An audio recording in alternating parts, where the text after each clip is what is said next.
Innal hamdalillah nahmaduhu wa nasta'inuhu wa nastaghfiruh wa na'udzu billahi min shururi anfusina wa min sayyiati a'malina. Man yahdihillahu fala mudilla lahu wa man yudlilhu fala hadiya lahu. Asyhadu an la ilaha illallah wahdahu la syarika lahu wa asyhadu anna Muhammadan abduhu wa rasuluhu wa safiyyuhu min khairi khalqihi wa khaliluhu. Ballagha ar-risalata wa adda al-amanata wa nasaha al-ummah wa jahada fillahi haqqa jihadihi hatta ataahu al-yaqin.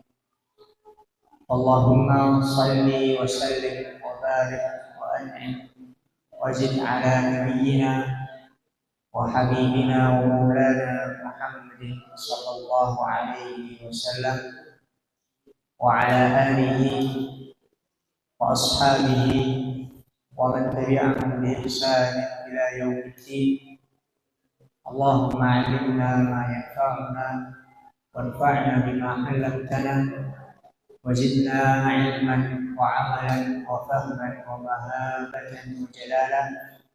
Rabbi shrah li sadri wa yassir li amri wahlul 'uqdatam min lisani yafqahu qawli.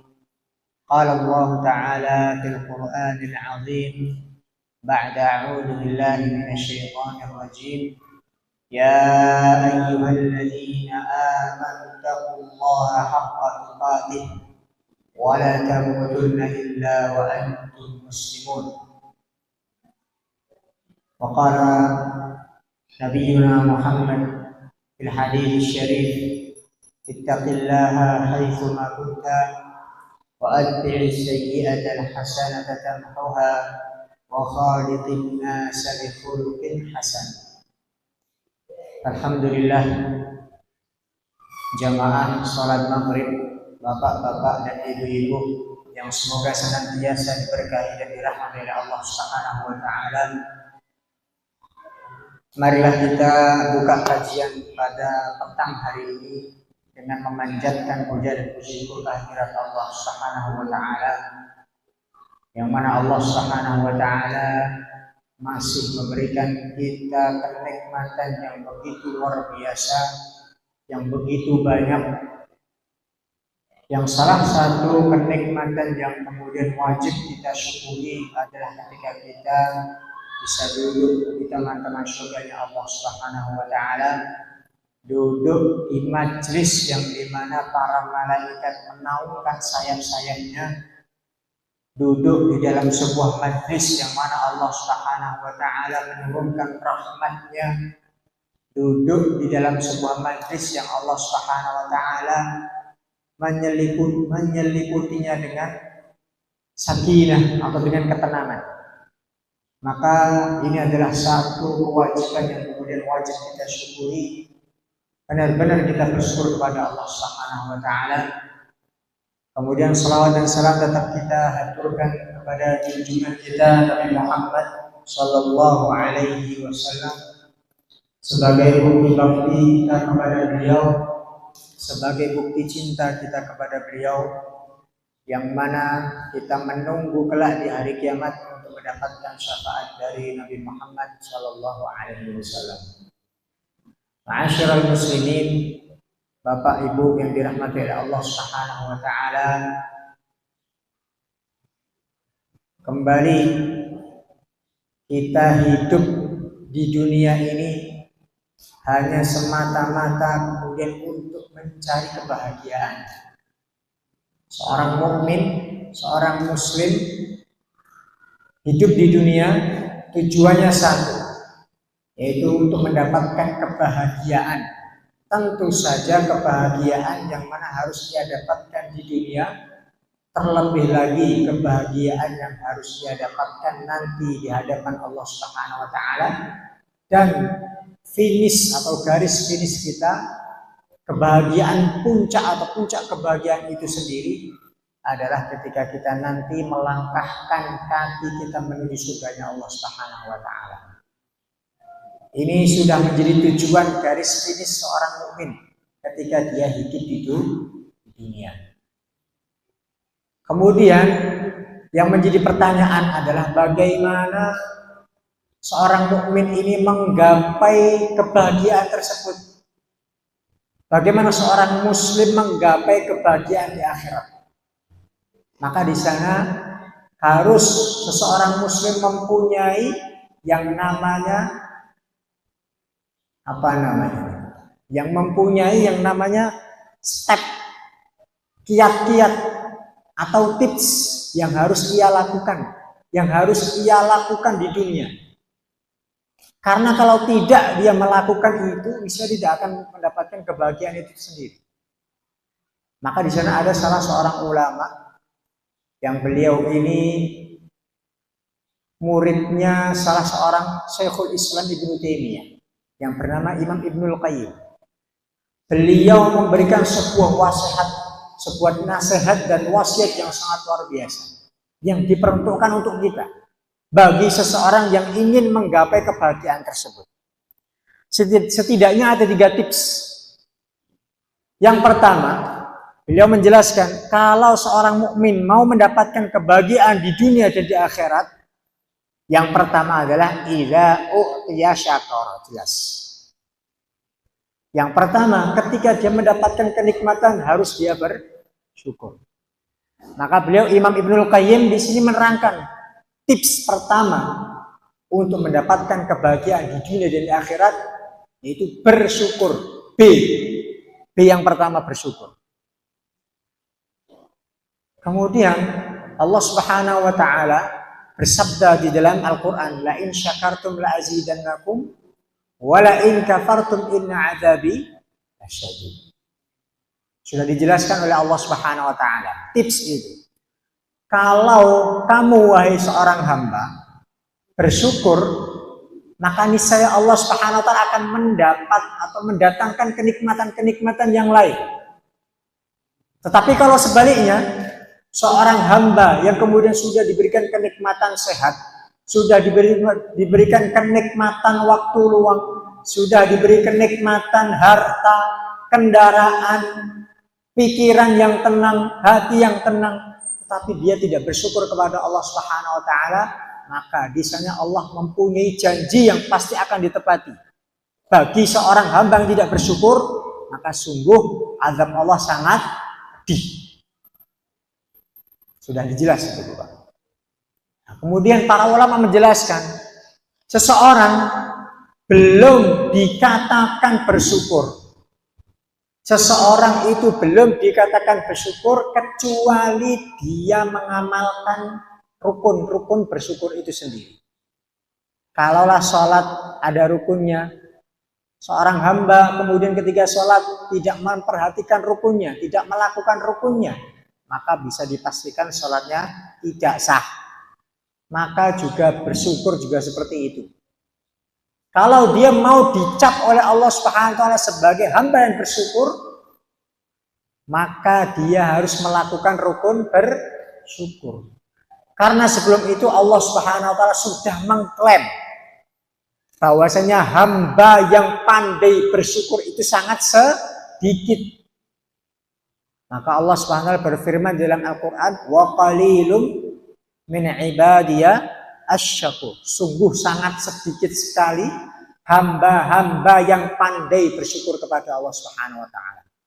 Maka kalau kita melaksanakan 3 rukun ini, niscaya kita akan dicap oleh Allah Subhanahu wa taala sebagai hamba yang pandai bersyukur. Yang pertama, rukun yang pertama, ketika seseorang hamba mendapatkan kenikmatan, maka dia harus meyakini dengan hati bahwasanya kenikmatan yang ia dapatkan itu hanya bersumber dari Allah Subhanahu wa taala.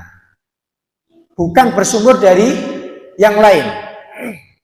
Bukan bersumber dari makhluk ini, bukan bersumber dari penunggu kebun atau semacam-macamnya. Harus diyakini dengan hati betul-betul bahwasanya saya mendapatkan rezeki uang, ini sumbernya dari Allah.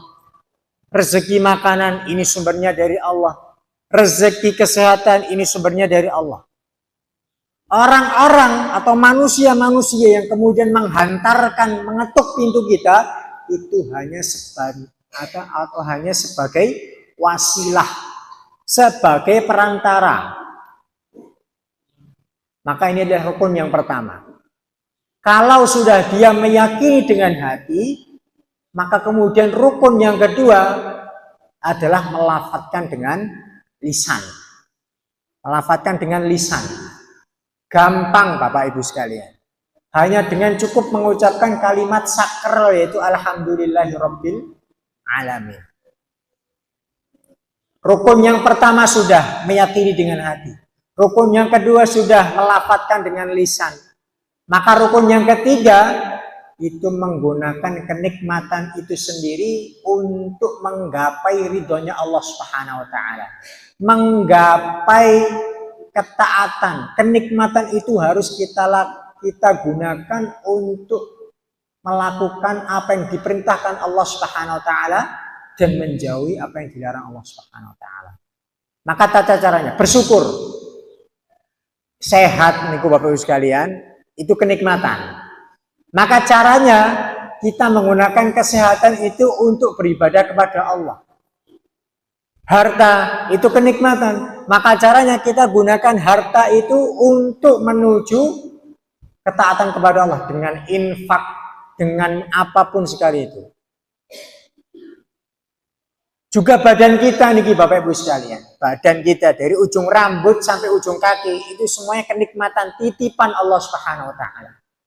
Maka tugas kita kemudian yang dititipi Allah Subhanahu wa taala, kewajiban kita adalah menggunakan badan kita ini untuk digunakan kepada hal-hal yang positif, hal-hal yang dihalalkan Allah Subhanahu wa taala. Jangan sampai kemudian tangan kita ini kita gunakan untuk menzalimi orang lain. Jangan sampai kemudian kaki kita ini kita gunakan untuk melangkah ke jalan yang diharamkan Allah Subhanahu wa taala.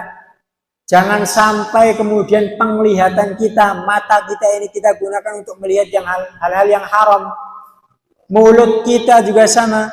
Jangan sampai kita gunakan mulut kita ini untuk melafadzkan kalimat-kalimat yang diharamkan Allah Subhanahu wa taala. Maka kalau seorang hamba sudah melakukan 3 rukun ini, maka niscaya dia dicap Allah Subhanahu wa taala sebagai hamba yang pandai bersyukur. Dia dimasukkan ke dalam barisan hamba-hamba yang pandai bersyukur.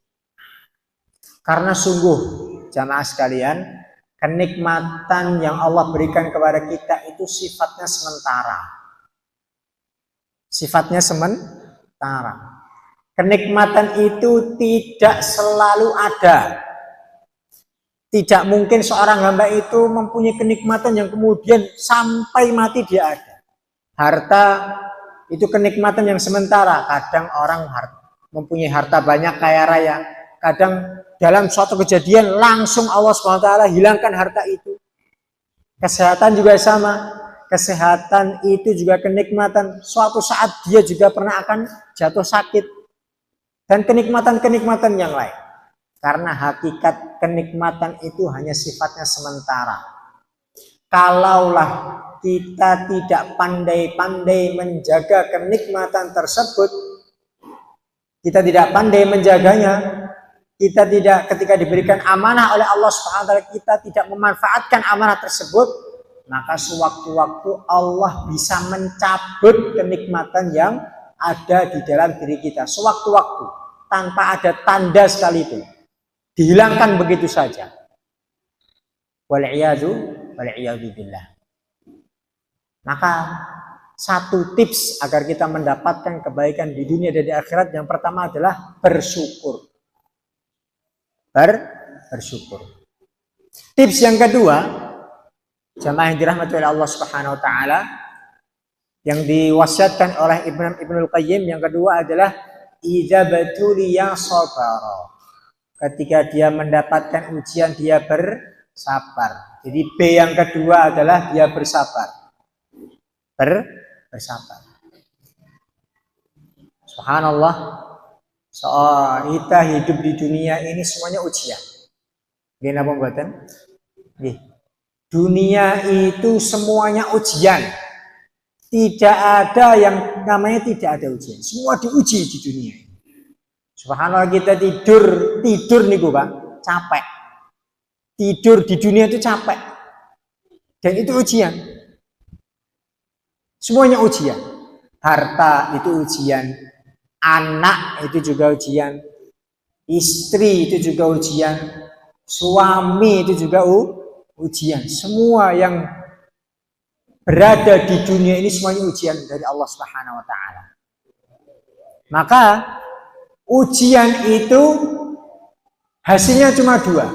Kita lulus dengan baik atau kemudian kita tidak lulus.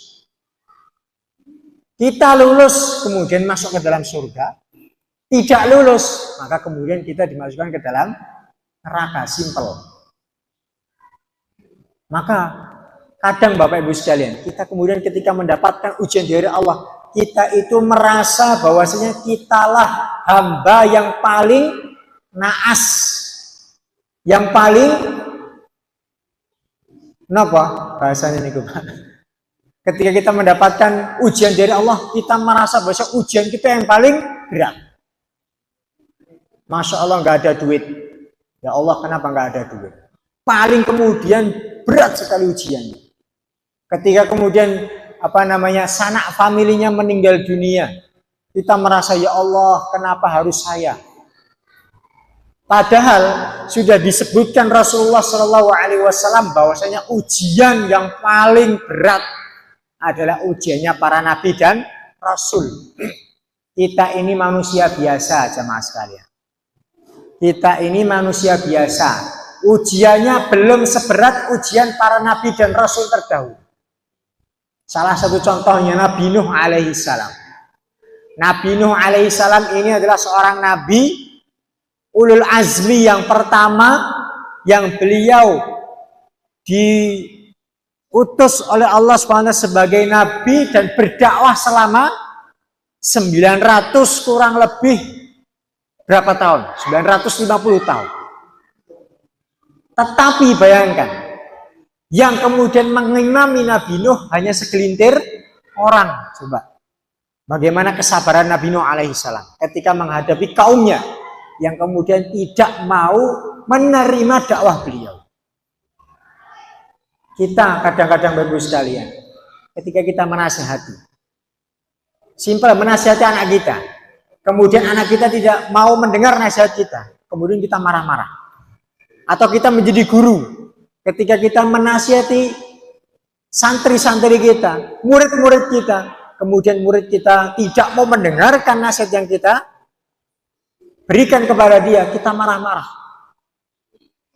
Maka kita bisa mencontoh bagaimana Nabi Nuh alaihissalam berdakwah selama 950 tahun yang hanya mengimani hanya segelintir orang.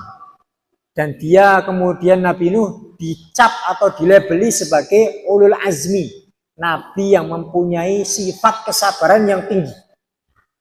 Nabi Nuh. Nabi Muhammad juga sama. Bagaimana kemudian beliau berdakwah di awal-awal Islam, kemudian hijrah dari Makkah ke Taif.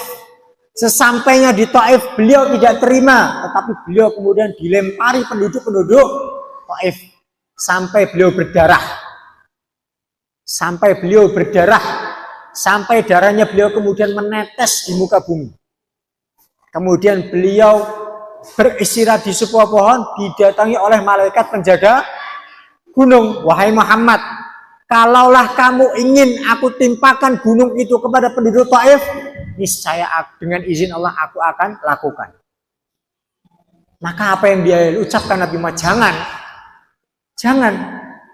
Saya berharap kepada Allah Subhanahu wa taala justru dari anak-anak nanti, anak keturunannya mereka itu yang nanti akan membela agama Islam. Itulah para nabi dan rasul. Maka kita bandingkan kita dengan para nabi dan rasul, Bapak Ibu sekalian. Ujian kita itu belum seberapa. Belum seberapa. Maka jangan sampai kemudian kita minder kemudian kita berputus asa dari rahmat Allah Subhanahu wa taala.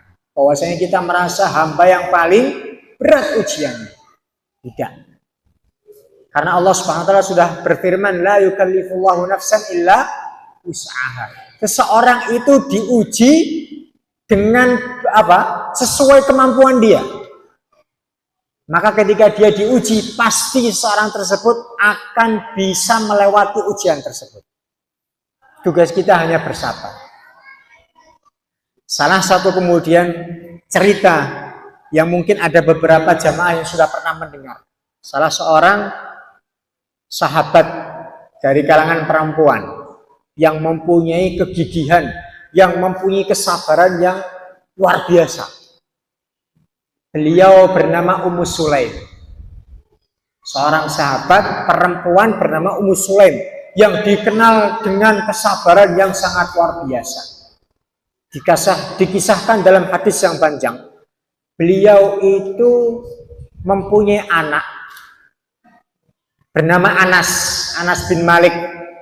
Kemudian suaminya yang bernama Malik ini meninggal dunia. Setelah meninggal dunia, selesai masa iddahnya, kemudian didatangi laki-laki untuk dilamar, bernama Abu Thalhah. Jadi Abu Thalhah ini salah seorang sahabat juga, datang melamar Ummu Sulaim. Tapi Ummu Sulaim di sini menolak. Kenapa? Karena Abu Thalhah di situ ketika sedang dalam keadaan melamar, dalam keadaan apa? Kafir, belum masuk Islam. Maka kemudian ditolak. Tetapi Ummu Sulaim mensyaratkan, aku akan menerima pinanganmu dengan syarat kamu masuk ke dalam agama Islam. Maka kemudian Abu Thalhah masuk ke dalam agama Islam, diterima pinangannya, kemudian menikah. Setelah 1 tahun 2 tahun, dikaruniai seorang anak yang bernama Abu Umair. Kemudian tumbuh, tetapi ketika dia tumbuh, ketika masih kecil, belum sampai balik, Abu Umair ini qadarullah diberikan ujian Allah Subhanahu wa taala, sakit parah, sakit keras. Masih kecil. Tetapi dalam keadaan anaknya sakit, qadarullah juga Allah mentakdirkan Abu Thalhah ini diperintah oleh Rasulullah SAW untuk menemani beliau safar, melakukan perjalanan keluar dari Madinah, meninggalkan anaknya yang sedang sakit. Sudah kemudian masyhur Bapak sekalian, kita kalau mempunyai seorang anak kita sakit, maka kita sebagai bapak niku meninggalkan anak yang sedang sakit di rumah pripun, Pak? Cemas. Hati tidak tenang. Pikirannya kemudian akan tertuju kepada anak kita. Seperti itu juga Abu Thalhah. Keluar Madinah bersama Rasulullah SAW safar, meninggalkan anaknya sakit. Kemudian di pertengahan safarnya, qadarullah Bapak Ibu sekalian, Allah mentakdirkan dengan takdir yang lain. Anaknya tadi meninggal dunia. Anaknya tadi meninggal dunia. Bapaknya tidak tahu kabarnya bahwa anaknya sudah meninggal. Kalau zaman sekarang gampang Bapak Ibu sekalian, tinggal kemudian mencet HP, dibel, Pak, anak kita meninggal. Tapi zaman dulu nggak ada HP, nggak ada surat, atau kalau kemudian menyampaikan kabar, itu minimal lah Bapak, mengutus orang menuju orang tersebut yang sedang dalam keadaan safar. Setelah kemudian anaknya meninggal, dimandikan, dikafani, disolatkan, kemudian langsung dikuburkan tanpa menunggu bapaknya pulang ke rumah. Coba pripun, Pak? Sebagai seorang bapak kita nih, punya anak meninggal dunia di rumah, sama ibunya langsung dimandikan, disolati atau dikafani, disolat dan dikuburkan langsung tanpa menunggu kita, bapaknya. Dan tanpa tahu kabar kematian anak kita. Tapi subhanallah, Ummu Sulaim ini mempunyai rasa kesabaran yang tinggi. Beliau kemudian setelah anaknya selesai dikuburkan, memberikan wasiat kepada sanak familinya, memberikan wasiat kepada keluarganya. Apa wasiatnya? Jangan ada yang memberikan kabar kematian anakku kepada suamiku kecuali saya sendiri. Maka benar, keluarganya kemudian mentaati wasiat tersebut. Sesampainya kemudian Abu Thalha pulang dari safar, sampai di rumah dalam keadaan gelap gulita. Sampai di rumah, kira-kira Bapak Ibu sekalian, apa yang ditanyakan pertama kali? Tentu yang ditanyakan pertama kali adalah kabar anaknya. Wahai istriku, katanya. Wahai istriku, bagaimana kabar anak kita? Bagaimana kabar anak kita? Tetapi subhanallah Bapak Ibu sekalian, Ummu Sulaim ini adalah istri yang solehah, istri yang sabar. Kira-kira menjawabnya bagaimana? Anak kita sudah meninggal, buatan Pak. Jadi yang dilafatkan, yang dikabarkan Ummu Sulaim dijawab dengan tenang. Wahai suamiku, tenang saja. Anak kita sudah dalam keadaan tenang. Anak kita sudah dalam keadaan tidak sakit. Benar apa buatan ini? Benar. Benar. Karena memang anaknya sudah meninggal, tidak sakit lagi. Maka kemudian Abu Thalha sedikit tenang. Alhamdulillah kalau gitu. Kalau gitu anak kita sudah tenang, sudah tidak sakit. Alhamdulillah, tenang dia. Tidak sampai di situ. Kemudian istrinya menyiapkan hidangan makan malam yang enak. Katanya dalam hadis seperti itu. Belum pernah Ummu Sulaim itu memasak dengan masakan yang paling enak kecuali hari itu. Dimasakkan dengan sangat enak. Kemudian Abu Thalha dalam keadaan safar capek, makan dengan lahap sehingga perutnya kenyang. Di sini di Abu Thalha belum dikabarkan anaknya meninggal, belum Bapak Ibu sekalian. Setelah makan malam yang sangat enak, sangat luar biasa, Ummu Sulaim sebagai istri yang solehah pada malam itu berdandan dengan cantik, bersolek, pakai make up. Karena laki-laki ketika kemudian jauh dari keluarga, safar jauh. Orang dulu itu habis sekalian safar itu sampai berbulan-bulan. Karena belum ada kendaraan yang cepat. Sekarang niku Masya Allah, dari Solo ke Jakarta langsung naik pesawat 1 jam sampai. Sore nanti udah sampai lagi. Maka kemudian pada malam hari itu Ummu Sulaim istrinya berdandan dengan sangat cantik, pakai make up wangi-wangian, kemudian keduanya tenggelam dengan cintanya. Bahasanya seperti itu. Baru kemudian setelah keesokan harinya, Ummu Sulaim ini kemudian ingin berbicara 4 mata dengan suaminya. Berbicara dengan 4 mata.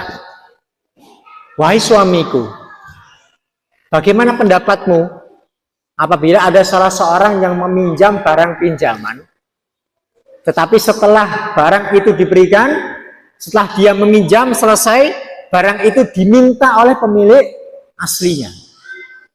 Apakah orang yang meminjam tersebut berhak untuk menolak? Katanya. Maka Abu Thalha menjawab, oh tentu tidak. Orang yang meminjam itu harus siap-siap bahwasanya barang pinjaman siap-siap harus siap-siap untuk diminta orang yang memiliki. Masya Allah, di sini sudah ada gambaran. Gitu. Maka kemudian Ummu Sulaim mengatakan apa Pak? Oh, wahai Abu Thalha, sesungguhnya anak kita itu juga titipan dari Allah Subhanahu Wa Taala. Dan Allah sudah mengambil titipan tersebut. Setelah mendengar itu Bapak sekalian, kira-kira respon dari Abu Thalha pripun? Marah. Marah. Sampai di rumah tidak langsung diberikan kabar anaknya meninggal, tetapi di situ ada rentetan kejadian-kejadian itu. Baru keesokan harinya diberikan penjelasan tadi, dikabarkan bahwa anaknya sudah dikuburkan. Marah beliau. Nek panjenengan pripun Pak ngoten niku, Pak? Marah napa sabar? Sabar gitu. Alhamdulillah sabar. Marah. Tapi subhanallah marahnya Abu Thalha itu kemudian tidak membentak istrinya. Marahnya Abu Thalha itu kemudian datang kepada Rasulullah SAW, menceritakan kejadian tersebut. Ya Rasulullah, sesungguhnya anak saya meninggal kemudian sampai di rumah tidak langsung dikabarkan anak yang meninggal, kemudian seperti ini, seperti ini, seperti ini, seperti ini. Subhanallah, responnya Rasulullah itu tenang.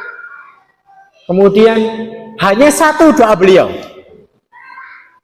Beliau mendoakan apa? Semoga Allah memberkahi apa yang kalian lakukan pada malam hari tersebut. Semoga Allah memberikan keberkahan. Maka benar Bapak Ibu sekalian, setelah karena buah kesabaran dari Ummu Sulaim, keberkahan dari doa beliau Nabi Muhammad, maka setelah itu apa? Setelah kejadian itu Allah Subhanahu wa taala memberikan karunia anak-anak yang banyak dan semua anaknya menjadi penghafal Al-Qur'an. Itu karena apa? Karena buah kesabaran tadi, dan kedua karena keberkahan doa Rasulullah SAW. Jadi orang sabar itu kemudian apa Bapak Ibu sekalian akan benar-benar menang. Orang sabar itu akan benar-benar menang. Maka orang Indonesia itu kadang mengatakan sabar itu ada batasnya. Benar apa salah Pak? Salah deh. Salah. Kalau sabar ada batasnya, berarti seorang tersebut belum bersabar. Karena hakikat sabar itu tidak ada batasnya sama sekali. Tidak ada batasnya sama sekali. Maka jalan kedua, tips yang kedua, ketika seorang ingin mendapatkan kebahagiaan di dunia dan akhirat harus bersabar. Yang pertama adalah bersyukur, bersabar yang terakhir. Wasiat yang disampaikan adalah idza aznaba istaghfar. Ketika dia seorang manusia, seorang muslim, seorang mukmin terjatuh ke dalam dosa, dia harus cepat-cepat bertaubat. Jadi B yang ketiga adalah bertaubat. Bersabar, bersyukur, bertaubat. Pertanyaannya jamaah sekalian, siapa yang tidak pernah berbuat kemaksiatan? Ngacung. Enten mboten? Mboten enten. Mboten enten. Alhamdulillah. Kalau kita masih berbuat maksiat, maka kita masih disebut manusia. Kalau kemudian kita tidak pernah berbuat kemaksiatan, catatan kita itu putih bersih, maka kita bukan manusia, melainkan siapa? Malaikat. Tapi alhamdulillah kita sudah pernah bermaksiat, maka kita masih disebut manusia. Karena sifat dasar manusia itu Bapak Ibu sekalian, zaluman jahula. Sifat dasar, sifat alami manusia itu dia selalu berbuat kezaliman, selalu berbuat kerusakan di muka bumi. Itu sudah termaktub di dalam Al-Quran. Maka obat dari kezaliman itu adalah bertaubat kepada Allah Subhanahu wa taala. Firman Allah Subhanahu wa taala, "Ya ayyuhalladzina amanu tubu ilallahi taubatan nasuha." Wahai orang-orang yang beriman, bertaubatlah kalian dengan pertaubatan yang nasuha. Bukan tomat. Taubat kemudian maksiat. Itu tomat. Tapi taubatan nasuha itu adalah taubat yang kemudian benar-benar seorang tersebut nadam, menyesali. Kemudian dia berusaha untuk tidak terjerumus lagi ke dalam kemaksiatan yang sama. Karena seorang yang bodoh itu ketika dia terjatuh ke dalam lubang yang sama. Pertama kali dia terjatuh lubang, besok dia di situ tahu di situ ada lubang, dia jatuh lagi. Nah, itu orang yang bodoh. Maka Bapak-Ibu sekalian, Allah Subhanahu wa taala itu Maha Pengampun. Maha Ghafur, Al-Ghafur, Maha Mengampun. Segala bentuk dosa yang kita lakukan, entah itu dosa yang kecil atau dosa yang besar, kalau seorang hamba itu mau bertobat kepada Allah, niscaya Allah Subhanahu wa taala akan mengampuni dosa seorang hamba tersebut. Allah Subhanahu wa taala berfirman, "Qul ya ibadiyalladzina asrafu ala anfusihim la taqnatu min rahmatillah. Innallaha yaghfirudz dzunuba jami'a." Wahai Muhammad, katakanlah kepada hamba-hambaku yang melampaui batas. Hamba yang melampaui batas adalah hamba yang bagaimana? Hamba yang terjatuh ke dalam kemaksiatan, itu adalah hamba yang melampaui batas. Katakanlah kepada mereka, wahai Muhammad, janganlah kalian berputus asa dari rahmat Allah. Kenapa? Karena sesungguhnya Allah itu maha mengampuni segala bentuk dosa. Bahkan syirik sekalipun, Bapak sekalian, kalau seorang hamba mau bertobat, niscaya Allah akan menerima pertobatan dia. Tetapi di sana ada satu dosa yang mana dosa tersebut tidak akan diampuni. Apa? Yaitu dosa syirik, yang hamba tersebut setelah melakukan syirik dia mati dalam keadaan dia belum bertobat dengan dosa syiriknya. Dalam artian dia berhadapan dengan Allah di hari kiamat dengan membawa dosa syirik yang belum dipertaubati di dunia. Maka dosa syirik tersebut tidak akan pernah diampuni oleh Allah Subhanahu wa taala, dan orang tersebut akan masuk ke dalam neraka dalam keadaan abadi. Wal'iyadu billah. Na'udzubillah min syarri dzalik. Maka ini adalah 3 tips. 3 tips apabila seorang hamba mau mendapatkan kebahagiaan di dunia dan di akhirat, maka dia mau tidak mau dia melakukan 3 ini. Pertama adalah bersyukur, yang kedua Pak? Bertaubat, dan ketiga adalah bersabar di jalan Allah Subhanahu wa taala.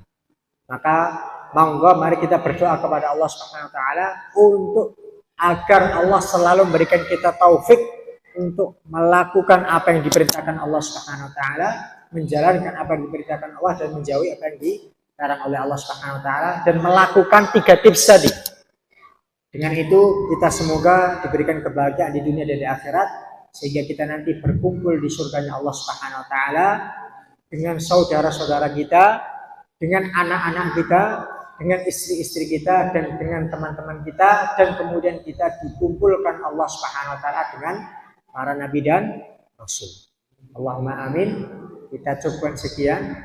Semoga yang saya sampaikan ini bermanfaat untuk diri saya pribadi dan bermanfaat untuk jemaah sekalian. Wabillahi taufiq wal hidayah, wa ridha wal inayah. Assalamualaikum warahmatullahi wabarakatuh.